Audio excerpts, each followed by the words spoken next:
말씀과 함께하는 성경 통독 해설 시간입니다. 하나님께서는 솔로몬에게 두 번째 나타나셔서 그를 향한 약속을 확인하시고 그에게 불순종에 대한 경고를 주셨습니다. 출애굽의 여정을 마치고 가나안 땅에 들어가려고 하던 그때에 지도자 모세는 그의 유언과도 같은 신명기의 말씀을 백성에게 전합니다. 하나님께서 새로운 땅에서 살아가는 그들을 어떻게 교훈하시는지 신명기의 말씀은 그 내용을 담고 있습니다.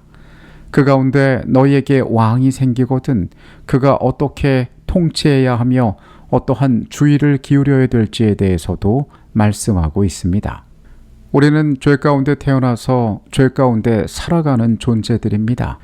그러기에 죄의 경향은 우리를 끌어당길 수밖에 없습니다.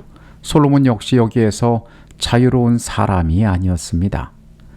오늘 우리가 읽게 될 말씀은 열왕기상 11장과 12장의 말씀입니다. 열왕기상 11장의 말씀으로 갑니다. 왕은 후궁이 700명이요 첩이 300명이라 그의 여인들이 왕의 마음을 돌아서게 하였더라. 솔로몬의 나이가 많을 때에 그의 여인들이 그의 마음을 돌려 다른 신들을 따르게 하였으므로 왕의 마음이 그의 아버지 다윗의 마음과 같지 아니하여 그의 하나님 여호와 앞에 온전하지 못하였으니 이는 시돈 사람의 여신 아스타롯을 따르고 암몬 사람의 가증한 밀곰을 따름이라. 솔로몬은 바로의 딸 외에도 모압, 암몬, 에돔 등 많은 이방 여인을 사랑하여 후궁 700명, 첩 300명을 두었다라고 성경은 기록합니다. 노년의 솔로몬은 이들의 유혹에 넘어가 이방의 신들이었던 아스타롯, 밀곰, 그모스, 몰록을 위한 산당을 짓고 그곳에서 함께 제사하는 죄악을 저지르게 됩니다. 솔로몬이 마음을 돌려 이스라엘의 하나님 여호와를 떠나므로 여호와께서 그에게 진노하시니라. 여호와께서 일찍이 두 번이나 그에게 나타나시고 이 일에 대하여 명령하사 다른 신을 따르지 말라 하셨으나 그가 여호와의 명령을 지키지 않았으므로 여호와께서 솔로몬에게 말씀하시되 내게 이러한 일이 있었고 또 내가 내 언약과 내가 내게 명령한 법도를 따르지 아니하였으니 내가 반드시 이 나라를 내게서 빼앗아 내 신하에게 주리라. 하나님께서 경고하셨던 그 일이 솔로몬에게 벌어졌고 여호와 하나님께서는 그에 대하여 진노하셨습니다.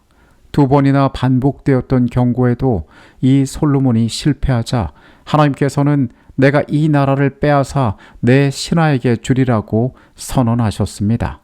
다만 다윗을 위하여 솔로몬 당대에는 그렇게 하지 않을 것이며 한 지파는 그에게 남겨두겠다라고 약속하셨습니다. 아이야가 자기가 입은 새 옷을 잡아 12조각으로 찢고 여로보암에게 이르되 너는 10조각을 가지라. 이스라엘의 하나님 여호와의 말씀이 내가 이 나라를 솔로몬의 손에서 찢어 빼앗아 10지파를 내게 주고 오직 내 종 다윗을 위하고 이스라엘 모든 지파 중에서 택한 성읍 예루살렘을 위하여 한 지파를 솔로몬에게 주리니 이는 그들이 나를 버리고 시돈 사람의 여신 아스타롯과 모압의 신 그모스와 암몬 자손의 신 밀곰을 경배하며 그의 아버지 다윗이 행함 같지 아니하여 내 길로 행하지 아니하며 나보기에 정직한 일과 내 법도와 내 율례를 행하지 아니함이니라. 하나님께서는 애굽 사람 하닷, 르손 그리고 솔로몬의 신하였던 여로보암을 일으켜 솔로몬의 통치를 괴롭게 하셨습니다. 선지자 아이야는 옷을 12조각으로 찢어 그 10조각을 여로보암에게 주며 하나님께서 그를 10지파의 왕으로 삼으셨음을 알리십니다.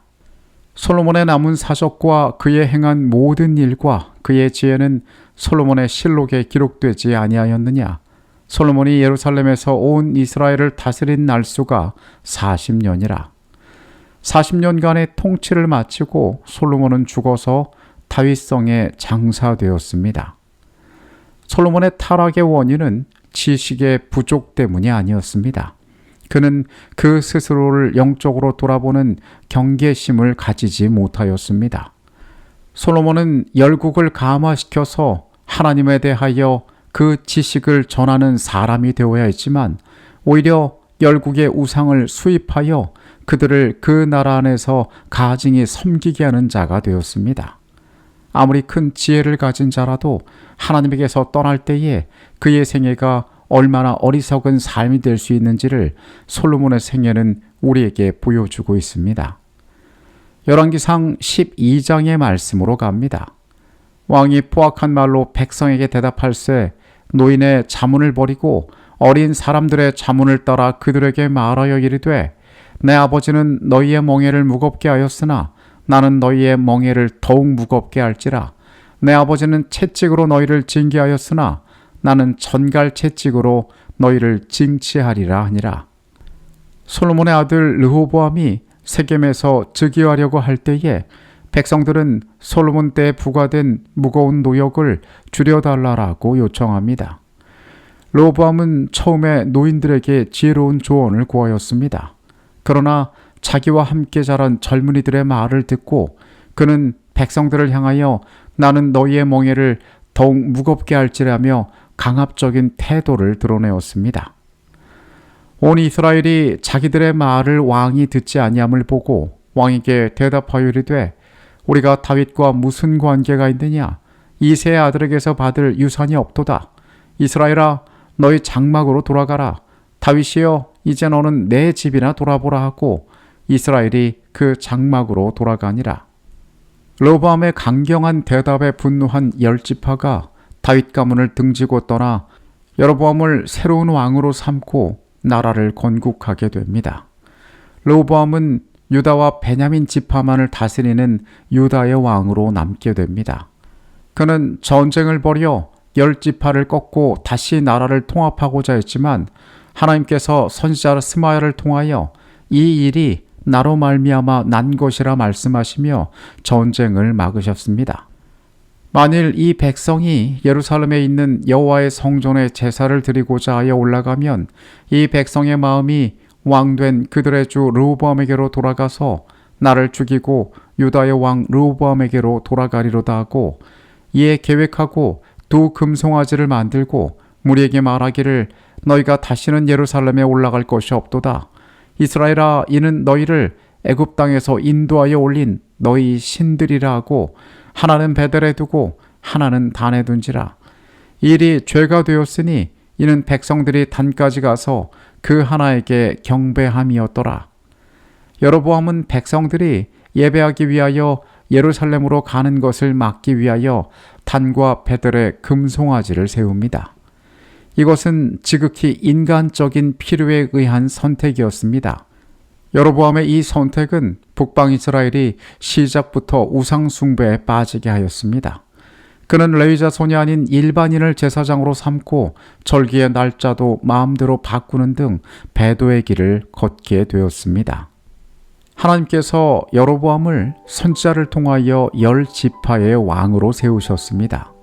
그가 만약 자신을 세우신 하나님의 뜻을 받들어 그 나라를 통치했다면 그의 생애는 형통한 길을 걸어갈 수가 있었습니다. 그러나 그의 인간적인 조급함, 그의 이기적인 마음이 잘못된 선택을 하였고 그것을 통하여 온 나라는 우상 숭배에 빠지게 되었습니다. 북방 이스라엘은 그 멸망의 때까지 이러한 영적인 상태에서 도무지 헤어나오지 못하게 되었습니다. 한 지도자의 선택이 엄청난 영적인 영향력을 그 땅에 가져왔었던 것입니다. 내일 이어지는 말씀으로 다시 찾아오도록 하겠습니다. 우리의 생애에 있어서 가장 중요한 선택이 과연 무엇인지 우리로 매일 생각하게 하여 주시옵소서. 인간적인 필요에 의하여 거룩한 것들을 왜곡시키고 사람들에게 그것을 믿게 하는 것이 얼마나 큰 죄악인지를 우리가 또한 말씀에서 봅니다. 혼란한 세상에서 우리 역시 그러한 죄 가운데 빠지지 않을까 두렵습니다. 하나님 거룩한 것들을 구별하게 하시고 그 가운데에서 주님의 선한 뜻 안에 살아가게 하여 주시옵소서. 예수 그리스도 이름으로 기도합니다. 아멘.